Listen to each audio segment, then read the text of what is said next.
आज सर्वत्र राज्याचे अन्न आणि औषध प्रशासन विभागाचे आयुक्त तुकाराम मुंढे यांच्या कामाचं सर्वत्र कौतुक होते। त्यांनी भेसळ अन्नाविरोधात कारवाईचा धडाका लावलाय।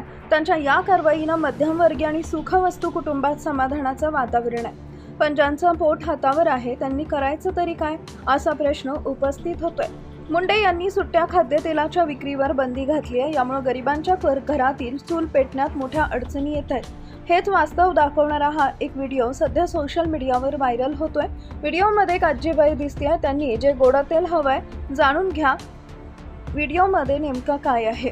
व्हिडिओच्या सुरुवातीला दुकानदार विचारतो, आजी काय लागतंय तुम्हाला? 15 रुपयांचं। त्यावर आजी म्हणते गोडं तेल। पण दुकानदार म्हणतो जास्त घ्या ना आजी। पण पैसे पुरेसे नसल्यामुळे 15 रुपयांच्या तेल खरेदी करणं आजीबाईंना परवडणारं नव्हतं। आजी म्हणतात 15 रुपयांचं काय द्यायचंय ते द्या, आता जास्त घ्यायला माझ्याकडे पैसे नाहीयेत। पुढे दुकानदार म्हणतो पावशेर घ्या ना।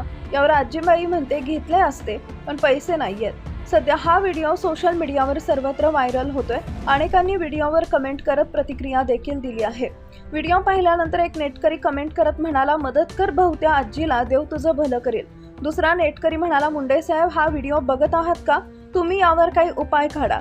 तिसरा नेटकरी म्हणाला, मुंडे साहेबांना एक विनंती आहे की कंपनीला एक विनंती करून अर्धा किलो आणि पावशेरचं पॉकेट बनवायला सांगा। अनेकांना सरकारवर निशाणा साधला आहे। हे सरकारच बदललं पाहिजे अशी देखील अनेकांनी कमेंट करत प्रतिक्रिया दिली आहे। सांगायचं झालं तर तेलातील भेसळ रोखण्याच्या पार्श्वभूमीवर तुकाराम मुंढे यांनी सुट्टे तेल विक्री बंदी जाहीर केली आहे, जो योग्य आहे। पण गरिबांना याचा मोठा फटका बसतोय, कारण तेलाच्या किमती देखील गगनाला भिडलेल्या आहेत। हा काय लागतंय तुम्हाला? 15 रुपयाचं गोड तेल। किती? 15 रुपयाचं? हा, जास्त घ्या ना आजी। पैसे नाही, हा पैसे नाही, जोरात बोला। पैसे नाही। 15 रुपयाचं किती द्या? द्या आता काय द्यायचं ते काय द्या, जास्त घ्या ना जरा।